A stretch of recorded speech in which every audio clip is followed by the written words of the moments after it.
Gloire à Dieu, frères et sœurs, nous saluons tous dans le nom de Jésus. C'est vraiment une grâce pour le Seigneur ce matin, nous rassembler dans sa présence. Amen.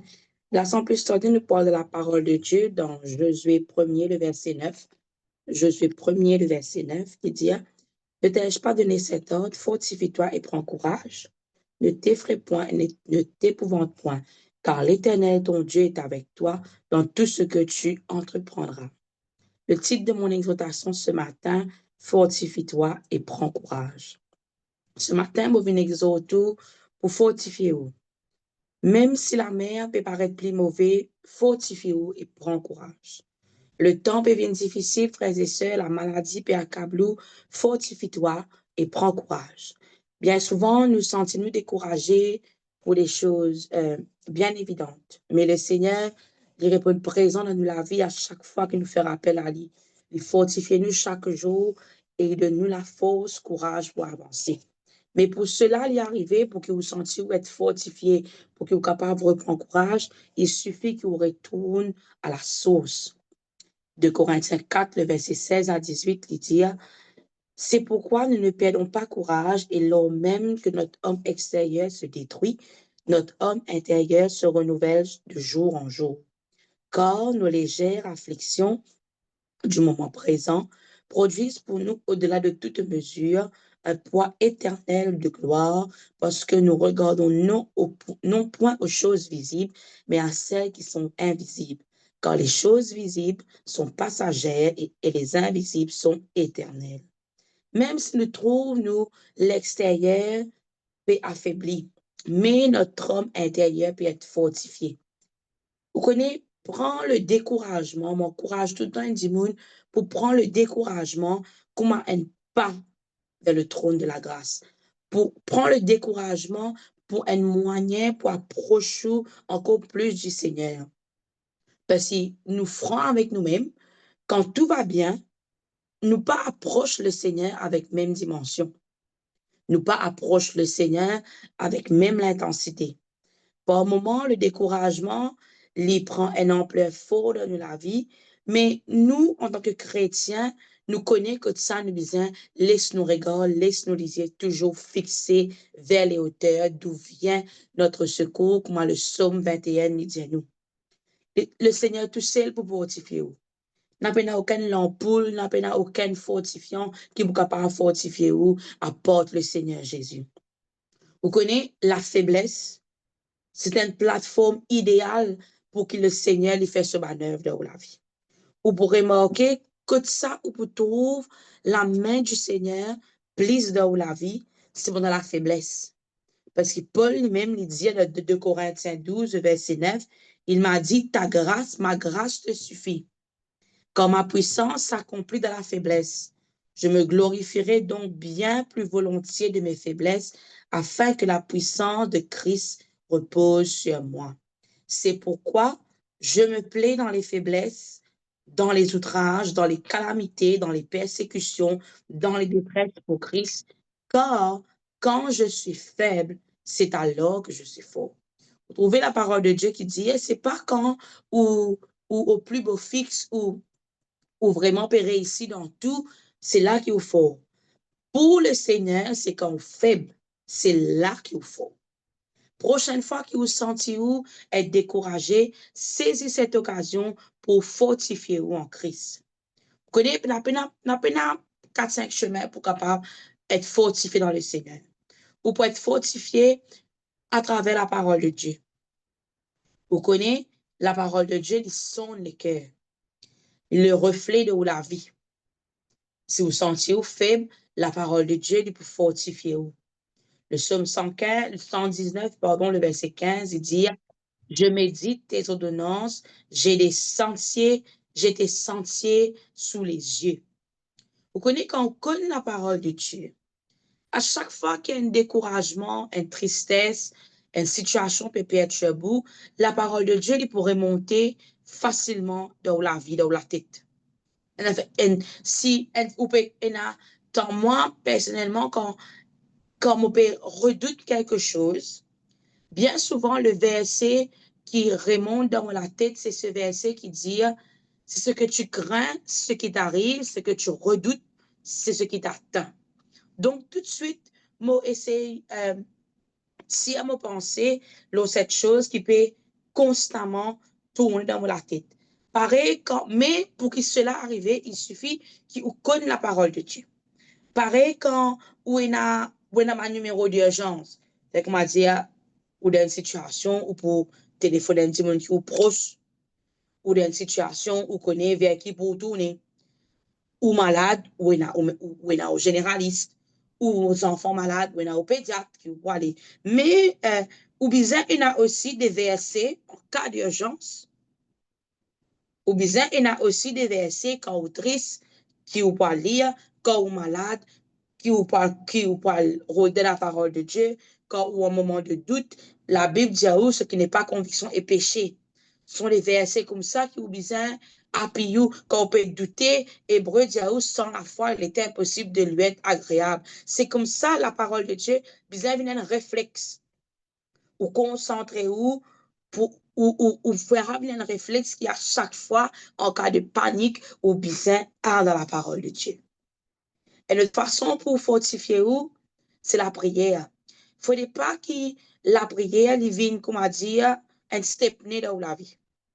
Mais la prière, il besoin un volant qui peut diriger la vie, peut prendre le contrôle de toutes choses. Tout de suite, en cas de besoin, tout de suite, pas sur vous téléphone pour raconter, mais ou à celui, parce que du monde qui vous téléphoner là, il n'est pas répondre. Mais la prière, c'est un fil de connexion 24 sur 24, 7 sur 7, il n'y a aucun problème réseau. Aussi, qu'à chaque fois qu'il vous fait appel à Dieu, l'Éternel, est pour répondre. La prière, besoin le volant, le gouvernail de une vie. Dans Romains 12, verset 12, dit réjouissez-vous en espérance, soyez patients dans l'affliction, persévérez dans la prière. La prière, besoin d'une forteresse. Vous connaissez, moi, dans la chair, moi, ici. Vous connaissez des fois les difficiles. Les mots, ils pas sortis. Mais laisse-moi dire qui, ou pas aucun recours. C'est le seul recours qui est là pour regagner ou la force. Sans même seul moyen que vraiment, ou l'âme, ou le lit ou pas, ou l'âme, ou l'être, il peut être fortifié. Et aussi, dans nos faiblesses, il ne faudrait pas que nous soyons aussi égoïstes. Nous devons apprendre aussi à prier pour les autres. On est dans Éphésiens 6, verset 18. Faites en tout temps par l'Esprit toutes sortes de prières et de supplications. Veillez à cela avec une entière persévérance et priez pour tous les saints. Je connais par expérience que des fois, on peut pas dire, moi, je besoin de prière, mais seulement, je besoin de prier pour les autres. On peut bien retrouver, vous pouvez délaisser ce qui pour vous. Mais quand on peut prier pour les autres, on peut délaisser aux besoins, on peut prier pour les autres, mon capable dire où on peut trouver le Seigneur pour exaucer, ou bien même au-delà de ou attendre. Vraiment, on peut trouver ce verset que tu dis, les faire au-delà de ce que vous pensez, ce que vous demandez. Vraiment, on peut trouver le Seigneur pour exaucer de cette façon. Dans vos faiblesses, adorez. Appliquez-vous à la louange, à l'adoration. Quand il y a Éphésiens 5, le verset 19, il dit entretenez-vous par des psaumes, par des hymnes et par des cantiques spirituels, chantant et célébrant de tout votre cœur les louanges du Seigneur. Pas connaître que vous pouvez dire bon Dieu, ou fatigué, expose à Dieu ou situation de louange à Dieu. Vous connaissez la louange, les pour tirer au regard sur le problème et les pour mettre au regard sur celui qui peut fixer au problème. La louange pour permettre tout comprendre que celui qui peut fixer au problème, les plus grands qui au problème. La louange, c'est comme un pont. C'est comme un pont entre quelque chose à quelque chose. Nous prenons un pont pour traverser quelque chose. Mais voilà la louange. Quand on a la reconnaissance envers Dieu, sachant qu'il dans où l'eau de tribulation qui est capable est là, sachant que dans le passé, vous faites une traverse par quelque chose, et qui vous trouvez que le Seigneur initie ou, mais la louange pour permettre tout à garder en mémoire toutes les merveilles de Dieu. Ou pour louer, ou pour adorer, ou pas pour oublier si facilement qui, ce qui bon Dieu fait pour vous. Ou pour trouver la main de Dieu agir quand ou adore quand ou louer quand ou la louange est sortie dans un plus profond de ou l'être, quand ou donne ou même pleinement à la louange et l'adoration. La parole de Dieu lui promet tout quelque chose, qui est capable de faire tout par celui qui fortifie ou selon Philippiens 4, le verset 13. Donc, qui veut dire, dans un moment de peine, dans un moment de détresse, ou vous capable d'adorer ou vous capable de venir vers le trône de la grâce. Sous la force divine de Dieu, ou vous capable de faire ce pas, ou vous capable d'adorer. Vous connaissez dans 1 Pierre 5, le verset 10, il dit où le Dieu de toute grâce qui vous a appelé en Jésus-Christ à sa gloire éternelle, après que vous aurez souffert un peu de temps, vous perfectionnera lui-même, vous affermira, vous fortifiera, vous rendra inébranlable. Donc, vous trouvez que la faiblesse, les forme partie du processus de maturité en Christ. La faiblesse, les forme partie du chrétien lui-même. Vous connaissez, me dire, oh, franc, si me trouve moi un moment dans ma vie, tout va bien, je commence à payer. Je me suis content, oui, mais me dire, oh, franc, mon père, parce que ce n'est pas normal qu'un chrétien est heureux comme un poisson dans l'eau. Nous avons nos moments de réjouissance, nos moments, oui, le repos, il appartenir à l'Éternel, il donne le repos, mais laisse-moi dire une affaire. En tant que chrétien, nous normal ça. Ce sont les normes qu'un chrétien passe dans les situations juste pour qu'il vraiment ensuite nous capables de donner la gloire à Dieu que le Seigneur fait à nous. Si nous ne passons pas des tribulations, si tout va bien, mais pose-vous la question, mais dans quel camp vous êtes? Parce que du moment que vous êtes dans le camp de Dieu, l'adversaire vous avez une titille. Parce que l'adversaire, il fait tout pour gagner dans son camp.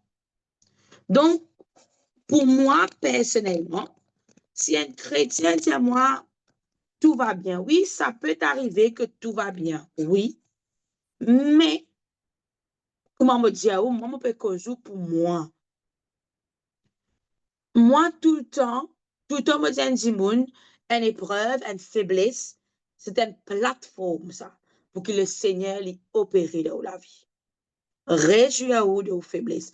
Je connais, c'est difficile. Je connais, nous pouvons arriver gagner difficulté. Nous pouvons arriver, comment dire, difficilement pour adorer, nous pouvons agacer. Oui, c'est vrai, dans la chair. Mais laissez-moi dire une affaire qui est homme intérieur et renouvelé. N'a pas découragé, frères et sœurs. Fortifiez-vous et prenez courage. Peu importe la situation que vous êtes capable de traverser, peu importe que vous pouvez trouver, vous pouvez de mal en pire. Ou tout le monde peut causer ce matin, parce qu'un mois, là, vous pouvez jouer une mauvaise santé.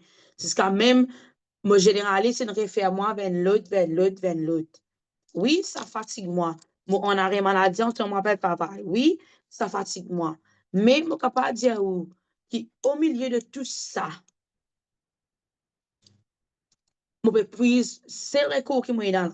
Tout médecine est fini, je peux prise mon recours vers l'éternel. Et je suis capable de dire que mon corps fatigue moi. Mais mon mental, c'est le Seigneur qui peut entretenir.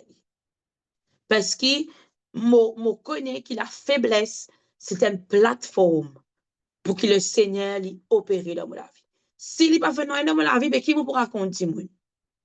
Donc, fortifiez-vous et prends courage. N'a pas guette ou faiblesse qui m'a dit, oui, aïe, pas connais moi, un Dieu peut faire, mais non, ça n'existe pas. La faiblesse, c'est un moyen pour que le Seigneur lui montre sa grandeur dans la vie. C'est tout. Donc, fortifiez-vous et prends courage. D'ailleurs, le premier verset qui me lit avec vous, me dit, ne t'ai-je pas donné cet ordre? Veut dire que le Seigneur donne nous l'ordre. Comme à nous, au milieu de n'importe qui est capable de traverser, fortifie-toi et prends courage. N'as pas gagné, ne t'épouvante point. Parce qu'il y a une assurance qui, le Seigneur, est avec nous dans tout ce qui nous est capable de traverser. Nos légères afflictions devant une situation qui nous peut traverser le moment présent. C'est un poids éternel de gloire. Parce qu'il nous connaît qui s'en a se lamer en nous. Nous connaît qui s'en a qui donne nous courage chaque jour pour avancer. Fortifie-toi et prends courage. Moi, les souches, ces mots, je ne pas connaître dans qui vous peut traverser ce matin, mais je connais que le Seigneur est capable de fortifier. Amen, que le Seigneur bénisse.